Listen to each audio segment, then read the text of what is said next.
بسم الله الرحمن الرحيم ياسين والقرآن الحكيم إنك لمن المرسلين على صراط مستقيم تنزيل العزيز الرحيم لتنذر قوما ما أنذر آباؤهم فهم غافلون لقد حق القول على أكثرهم فهم لا يؤمنون إنا جعلنا في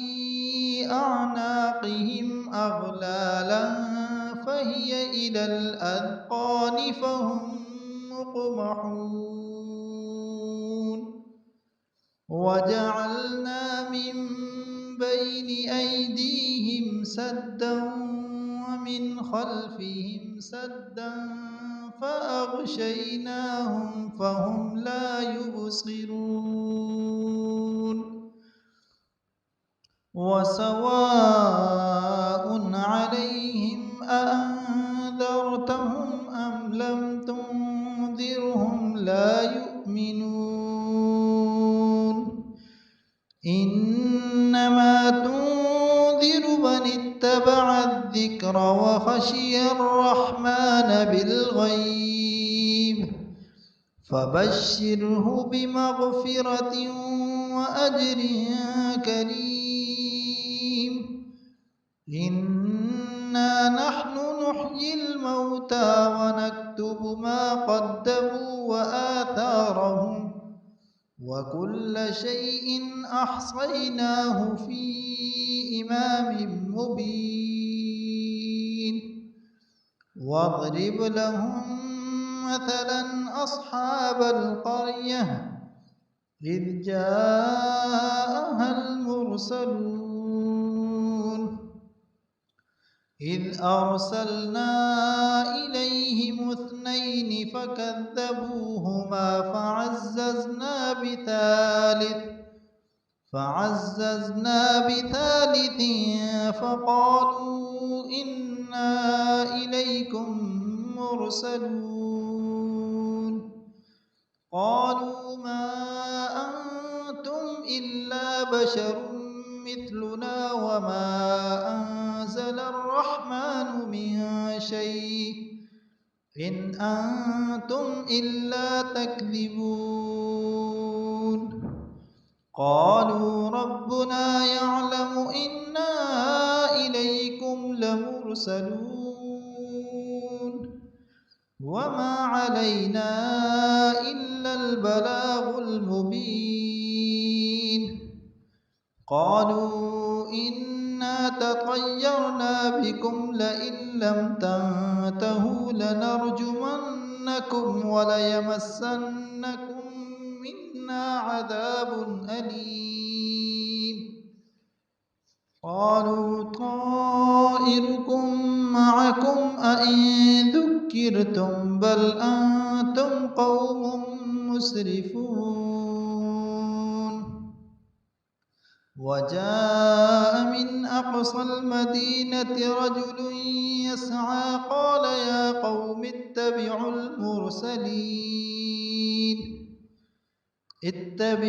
من لا يسألكم أجرا وهم مهتدون وما لي لا أعبد الذي فطرني وإليه ترجعون أأتخذ من دونه آلهة إن يردني الرحمن بضر لا تغن عني شفاعتهم شيئا ولا ينقذون إني إذا لفي ضلال مبين إني آمنت بربكم فاسمعون قيل ادخل الجنة قال يا ليت قومي يعلمون بما غفر لي ربي وجعلني من المكرمين وما أنزلنا على قومه من بعده من جند من السماء وما كنا منزلين إن كانت إلا صيحة واحدة فإذا هم خامدون يا حسرة على العباد ما يأتيهم من رسول إلا كانوا به يستهزئون ألم يروا كم أهلكنا قبلهم من القرون أنهم إليهم لا يرجعون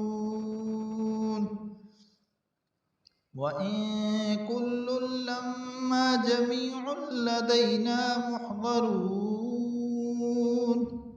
وآية لهم الأرض الميتة أحييناها وأخرجنا منها حبا فمنه يأكلون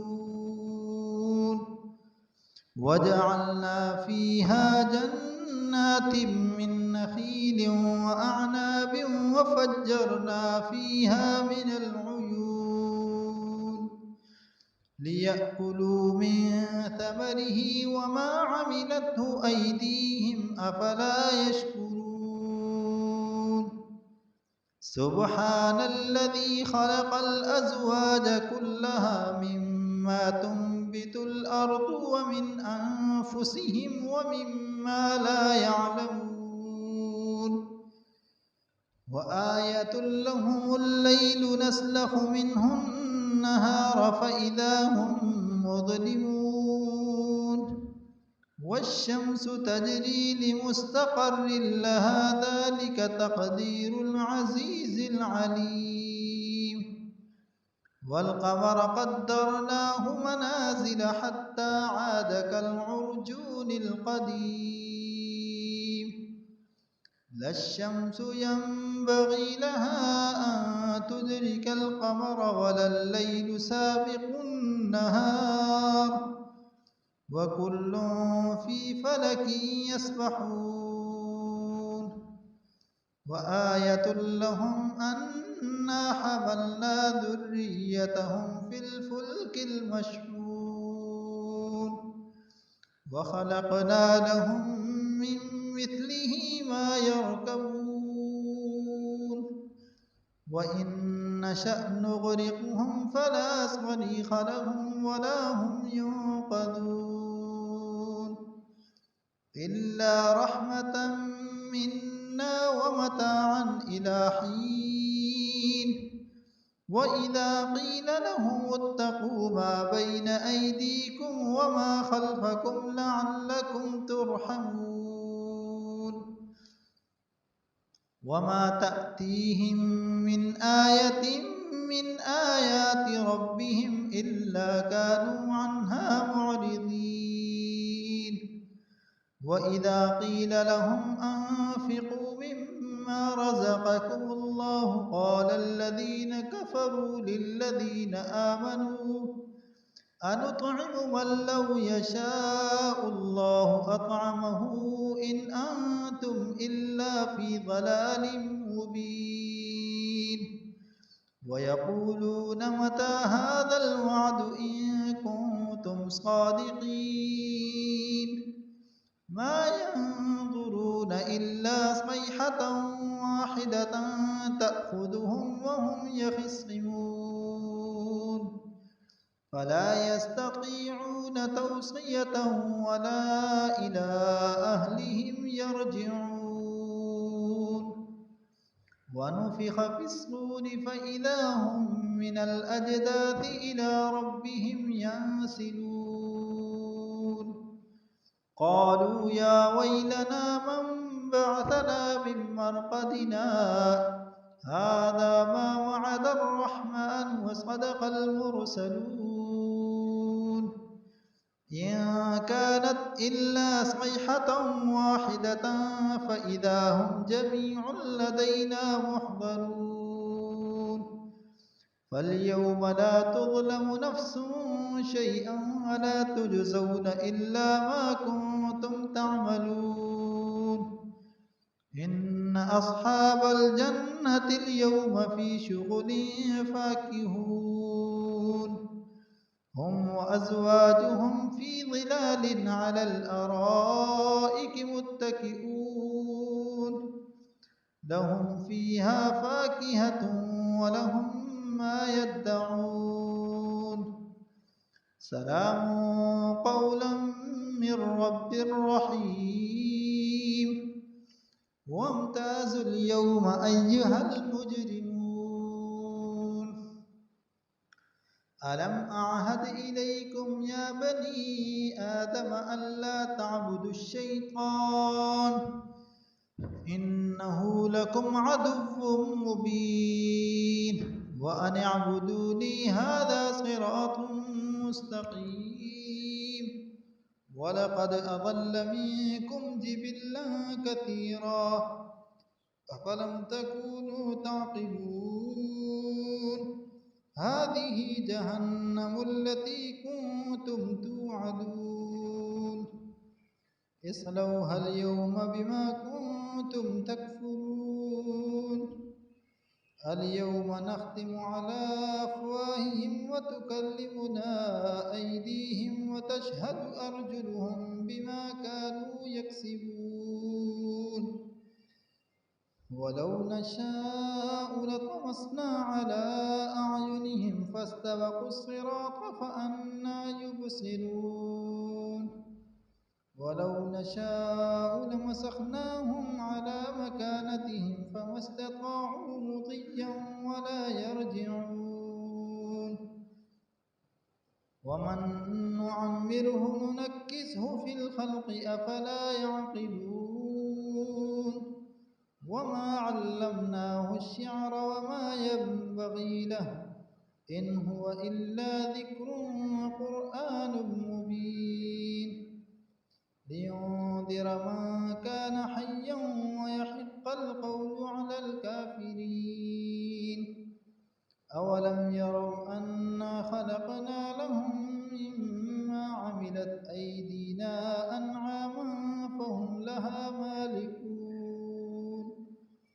وذللناها لهم فمنها ركوبهم ومنها يأكلون ولهم فيها منافع ومشارب أفلا يشكرون واتخذوا من دون الله آلهة لعلهم ينصرون لا يستطيعون نصرهم وهم لهم جند محضرون فلا يحزنك قولهم إنا نعلم ما يسرون وما يعلنون أولم ير الإنسان أنا خلقناه من نطفة فإذا هو خصيم مبين وضرب لنا مثلا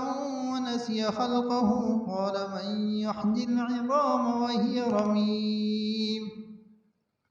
قل يحييها الذي أنشأها أول مرة وهو بكل خلق عليم الذي جعل لكم من الشجر الأخضر نارا فإذا أنتم منه توقدون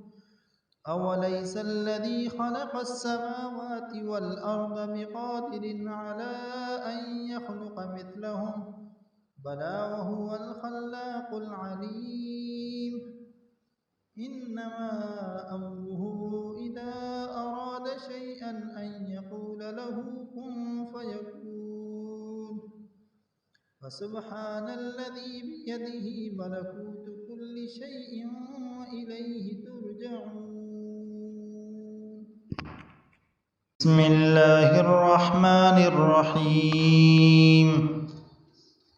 الرحمن علم القرآن خلق الإنسان علمه البيان الشمس والقمر بحسبان والنجم والشجر يسجدان والسماء رفعها ووضع الميزان ألا تطغوا في الميزان وأقيموا الوزن بالقسط ولا تخسروا الميزان والأرض وضعها للأنام فيها فاكهة والنخل ذات الأكمام والحب ذو العصف والريحان فبأي آلاء ربكما تكذبان خلق الإنسان من صلصال كالفخار وخلق الجان من مارج من نار فبأي آلاء ربكما تكذبان رب المشرقين ورب المغربين فبأي آلاء ربكما تكذبان مرج البحرين يلتقيان بينهما برزخ لا يبغيان فبأي آلاء ربكما تكذبان يخرج منهما اللؤلؤ والمرجان فبأي آلاء ربكما تكذبان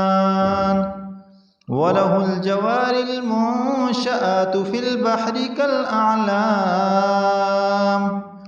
فبأي آلاء ربكما تكذبان كل من عليها فان ويبقى وجه ربك ذو الجلال والإكرام فبأي آلاء ربكما تكذبان يسأله من في السماوات والأرض كل يوم هو في شأن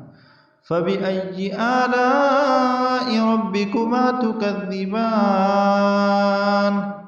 سنفرغ لكم أيها الثقلان فبأي آلاء ربكما تكذبان يا معشر الجن والإنس إن استطعتم أن تنفذوا من أقطار السماوات والأرض فانفذوا لا تنفذون إلا بسلطان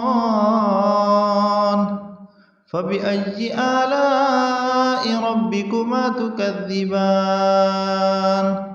يرسل عليكما شواظ من نار ونحاس فلا تنتصران فبأي آلاء ربكما تكذبان فإذا انشقت السماء فكانت وردة كالدهان فبأي آلاء ربكما تكذبان فيومئذ لا يسأل عن ذنبه إنس ولا جان فبأي آلاء ربكما تكذبان يعرف المجرمون بسيماهم فيؤخذ بالنواصي والأقدام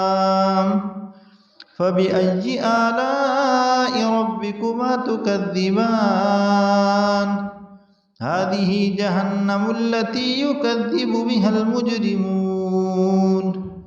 يطوفون بينها وبين حميم آن فبأي آلاء ربكما تكذبان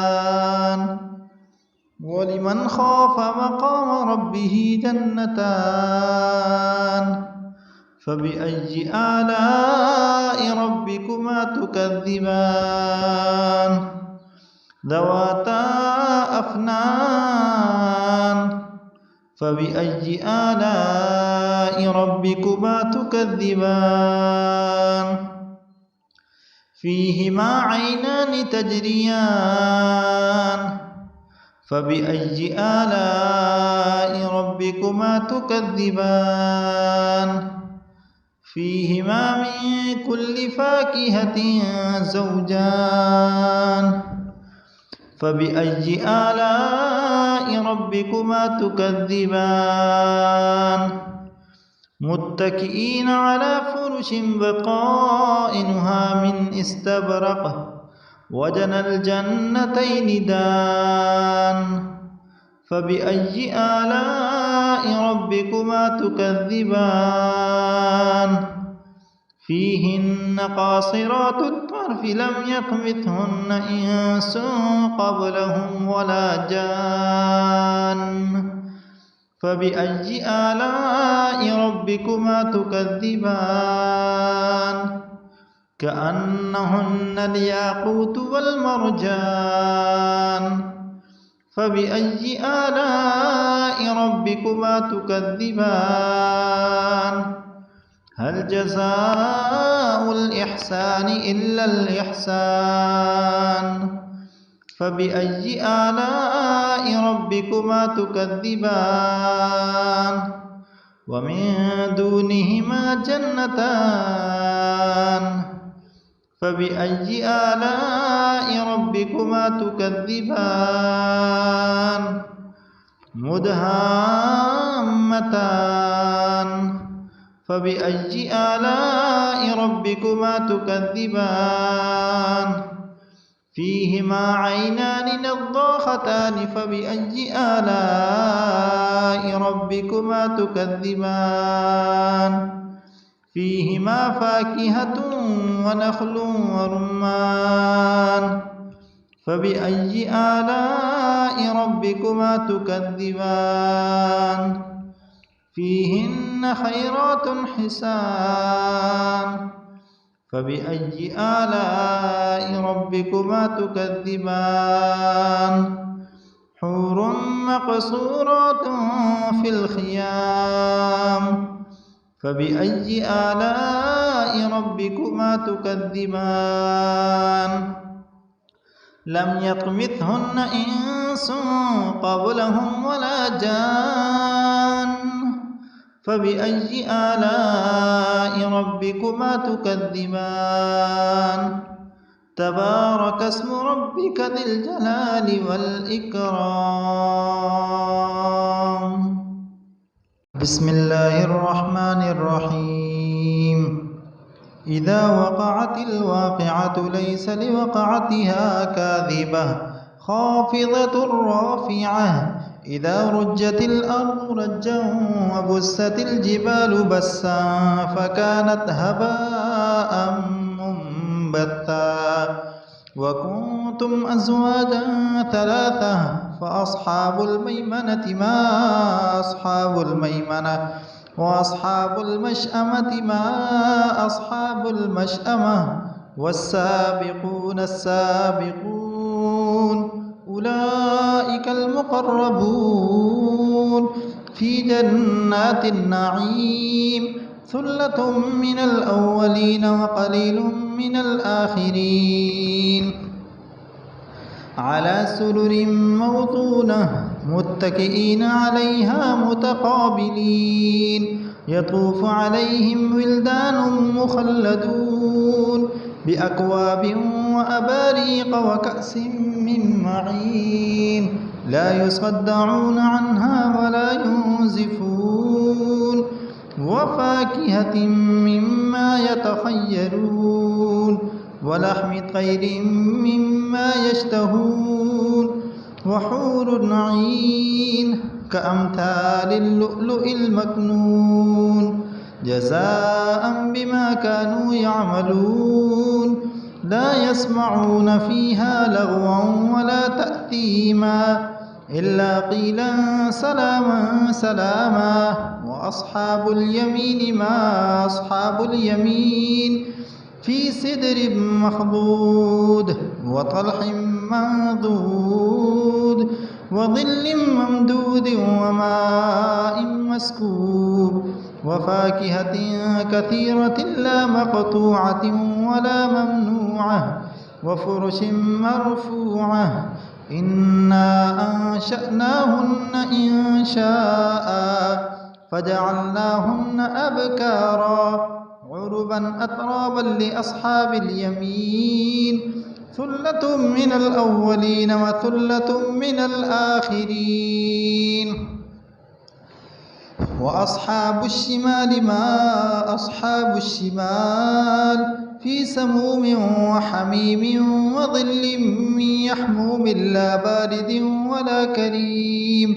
إنهم كانوا قبل ذلك مترفين وكانوا يصرون على الحنث العظيم وكانوا يقولون أئذا متنا وكنا ترابا وعظاما أئنا لمبعوثون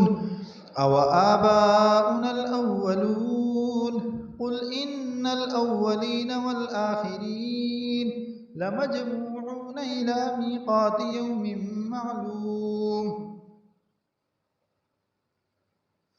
ثم إنكم أيها الضالون المكذبون لآكلون من شجر من زقوم فمالئون منها البطون فشاربون عليه من الحميم فشاربون شرب الهيم هذا نزلهم يوم الدين نحن خلقناكم فلولا تصدقون أفرأيتم ما تمنون أأنتم تخلقونه أم نحن الخالقون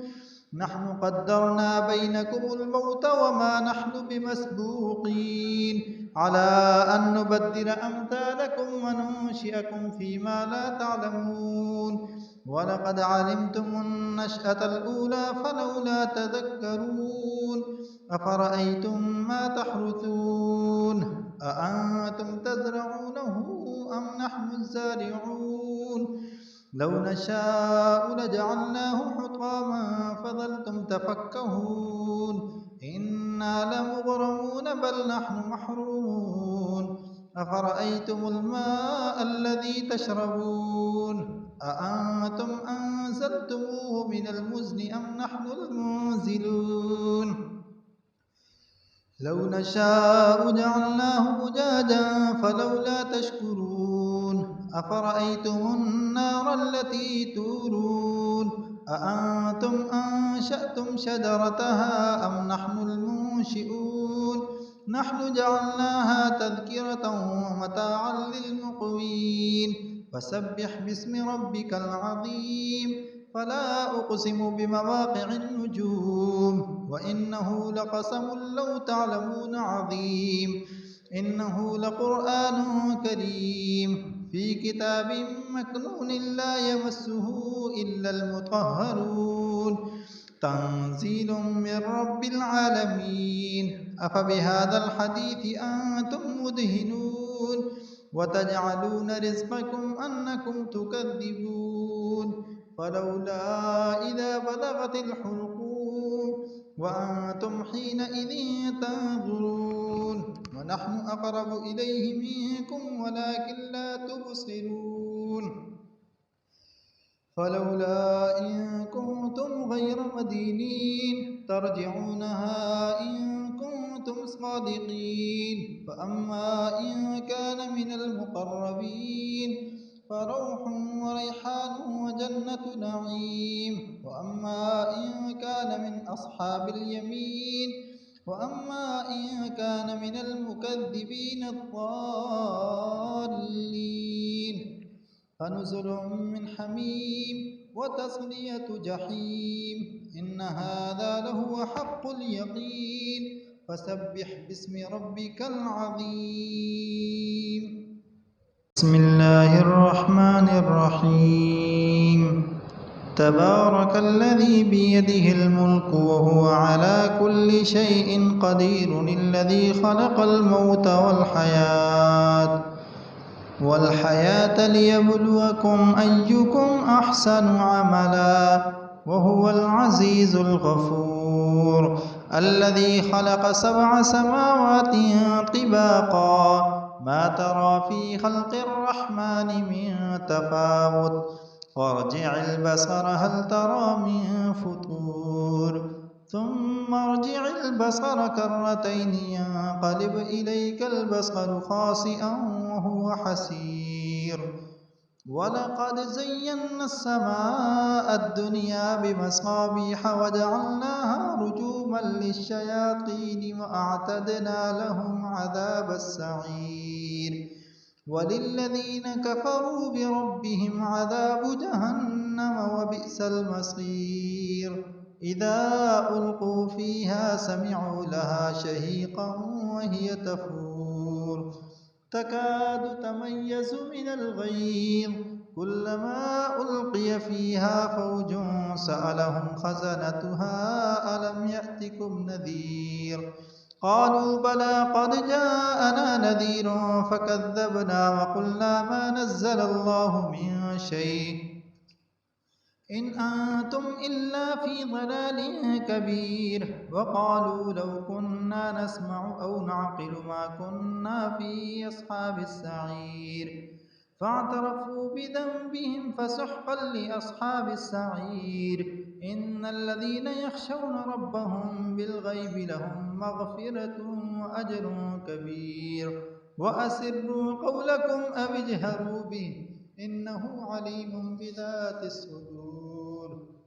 ألا يعلم من خلق وهو اللطيف الخبير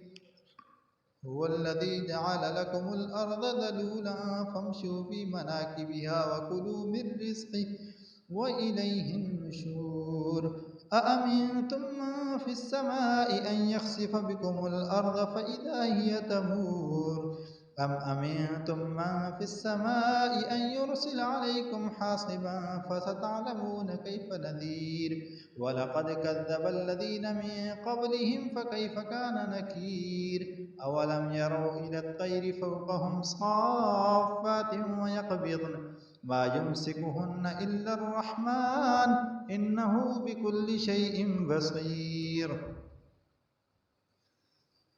أمن هذا الذي هو جند لكم ينصركم من دون الرحمن إن الكافرون إلا في غرور أمن هذا الذي يرزقكم إن أمسك رزقه بل لجوا في عتو ونفور أفمن يمشي مكبا على وجهه أهدى أم من يمشي سويا على صراط مستقيم قل هو الذي أنشأكم وجعل لكم السمع والأبصار والأفئدة قليلا ما تشكرون قل هو الذي ذرأكم في الأرض وإليه تحشرون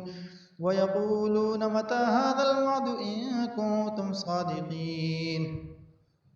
قل إنما العلم عند الله وإنما أنا نذير مبين فلما رأوه زلفة سيئت وجوه الذين كفروا وقيل هذا الذي كنتم به تدعون قل أرأيتم إن أهلكني الله ومن معي أو رحمنا فمن يجير الكافرين من عذاب أليم قل هو الرحمن آمنا به وعليه توكلنا فستعلمون من هو في ضلال مبين قل أرأيتم إن أصبح ماؤكم غورا فمن يأتيكم بماء معين